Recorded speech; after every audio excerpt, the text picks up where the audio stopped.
जीवन का एक अनिवार्य सच है मृत्यु। क्या होगा अगर हम मृत्यु के बाद दोबारा लौट के आ सके? क्या दूसरे जिंदगी लाभ करना संभव है? क्या ऐसा कोई टेक्नोलॉजी अभी के जमाने में आ चुका है, या फिर भविष्य में क्या ऐसा कोई टेक्नोलॉजी आने का कोई भी संभावना है? अगर ऐसा है तो कैसे संभव हो सकता है? कैसे हम मृत्यु के बाद फिर से दूसरे जिंदगी लाभ कर सकते हैं? आइए जानते हैं इस वीडियो में। दोस्तों, आज के ज़माने में विज्ञान बहुत ही उन्नति साधन कर रहा है। जो हमें आज कल्पना लग रहा है, शायद कुछ समय अंतर वही सच हो भी सकता है। दोस्तों, आज के समय विज्ञान में कुछ ऐसे टेक्नोलॉजी और टेक्निक का डेवलपमेंट के ऊपर काम चल रहा है जो कि इंसान को दूसरी बार जिंदगी जीने का मौका देने पर सक्षम भी हो सकता है। मृत्यु के बाद अगर हमारे कॉन्शसनेस यानी कि चेतना को दोबारा लौटाया जा सकता है, तो हम दूसरी बार हमारे जिंदगी लाभ कर सकते हैं। तो दोस्तों, आपका स्वागत है हमारे YouTube channel surprising top 10 Hindi पर, जहां आज हम आप लोगों को दिखाने जा रहे हैं कि हम कैसे दूसरी बार जिंदगी को लाभ कर सकते हैं। यानी हम ये दिखाने जा रहे हैं कि हम मृत्यु के बाद कैसे दोबारा जिंदा हो सकते हैं। तो दोस्तों, कृपया इस वीडियो को अंत तक ज़रूर देखें, और अगर वीडियो आपको पसंद आ जाए तो चैनल को सब्सक्राइब करके बगल के घंटे आइकन को दबा के हमारे साथ ज़रूर जुड़े रहिएगा। तो चलिए बिना किसी देर किए आज का वीडियो शुरू करते हैं। दोस्तों, इंसान को दूसरी बार जिंदा करने का प्रक्रिया को लेके कुछ समय पहले बहुत उछल कूद मचाया गया था, जिसका कारण था यूके देश का एक कोर्ट का आदेश। एक 14 साल की लड़की यूनाइटेड किंगडम का कोर्ट में एक अपना इच्छा पत्र जमा किया था, जिसमें ये लिखा हुआ था कि इसके मृत्यु के बाद इसके शरीर को क्रायोजेनिकली फ्रीज कर दिया जाए। असल में वह 14 साल की लड़की को कैंसर बीमारी था, और वह अपने लास्ट स्टेज में भी था। उसके पिता माता का भी डिवोर्स हो चुका था, इसलिए वह अपने मन ही मन यह सोच रहा था कि उसका यह जिंदगी असंपूर्ण रह गया था और वो और भी जीना चाहता था। जब वह लड़की को यह पता चला कि उसके शरीर को क्रायोजेनिकली फ्रीज करके रखा जा सकता है उसके मृत्यु के बाद, तो फिर कुछ 100 सालों तक उसके शरीर को सुरक्षित रखा जा सकता है। भविष्य में जब टेक्नोलॉजी और मेडिकल साइंस और भी आगे जाएगा, तब शायद उसके कैंसर बीमारी को सटीक से चिकित्सा करके ठीक करके उसको फिर से जिंदा किया भी जा सकता है। ये सब कुछ जानकर वह लड़की अपने शरीर को मृत्यु के बाद क्रायोजेनिकली फ्रीज करके रखने का एक बेहद इच्छा सबके सामने रखता है। पर इस विषय में उसके माँ का इच्छा तो थी, लेकिन उसके पिताजी इसके ऊपर विरोधिता करने लगे।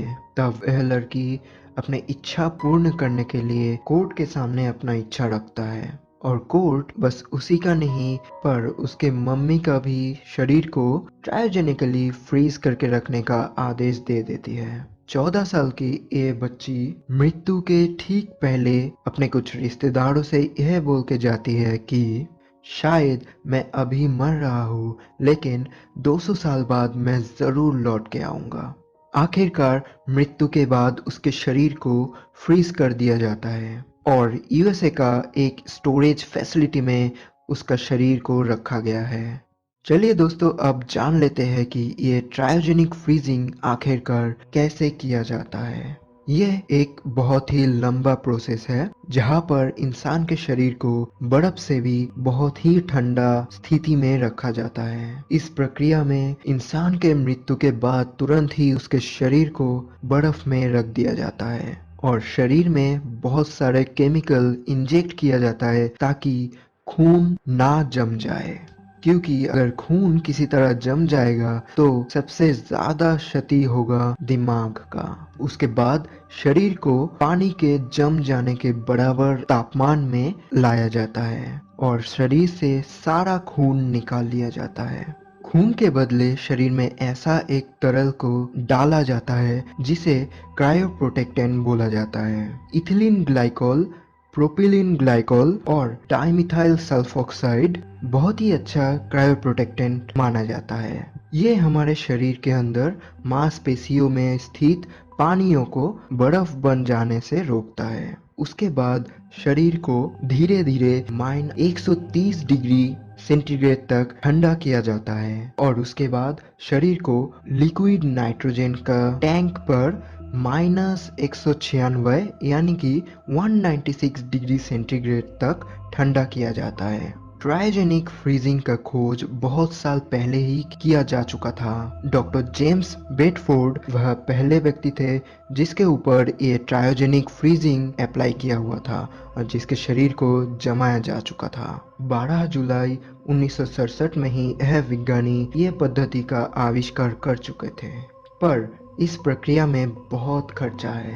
47,000 से $1,00,000 तक का खर्चा इस प्रक्रिया में आ सकता है। इस प्रक्रिया को लेके अलग अलग व्यक्ति के अंदर अलग अलग भावनाओं का मौजूद है। बहुत लोगों के विचार से ये प्रक्रिया किसी भी तरीके से नैतिक नहीं है। बहुत लोग तो इसे धर्म विरोध भी मानता है। कुछ कुछ वैज्ञानिक भी यह मानते हैं कि ये प्रक्रिया पूरा सफल नहीं हो सकता है। उन लोगों के विचार से इंसानी शरीर के हृदय और किडनी को पूरा जमाया नहीं जा सकता है और यह भी कोई गारंटी नहीं है कि फ्यूचर में यानी भविष्य में उन लोगों को फिर से जिंदा किया भी जा सकता है या नहीं। कुछ दूसरे वैज्ञानिकों के विचार से ये भी सामने आया है कि अगर किसी तरह से इंसान को फिर से भविष्य में जिंदा किया भी जा सकता है तो भी वह व्यक्ति को बहुत सारे कठिन परिस्थितियों का सामना करना पड़ सकता है, जैसे कि तब उसके सारे रिश्तेदार मर चुके होंगे और वह व्यक्ति पूरा अकेला पड़ जाएगा। और यह भी है कि उस समय का सोसाइटी वगैरह सब कुछ बिल्कुल अलग होगा। इन सब दुविधा के बावजूद अगर कोई व्यक्ति समय से पहले ही मृत्यु लाभ करता है और वह ये प्रक्रिया को अपनाना चाहता है और अपनी अधूरी जिंदगी को पूरा करना चाहता है और अगर यह प्रक्रिया उसको ये भरोसा दिलाता है उस समय कि भविष्य में वो दूसरे जिंदगी लाभ करके अपना सारा इच्छाएं पूर्ण कर सकता है, तो क्या ये क्रायोजेनिक फ्रीजिंग उसके लिए एक सटीक विचार हो सकता है? दोस्तों हमें कमेंट सेक्शन में जरूर बताएं और ये भी बताएं कि आज का इस वीडियो आपको कैसा लगा। अगर वीडियो अच्छा लगा तो ये वीडियो दोस्तों के साथ जरूर शेयर करना, वीडियो को एक लाइक जरूर देना। हम मिलते हैं हमारे अगले एक बहुत ही रोचक वीडियो में, तब तक के लिए धन्यवाद।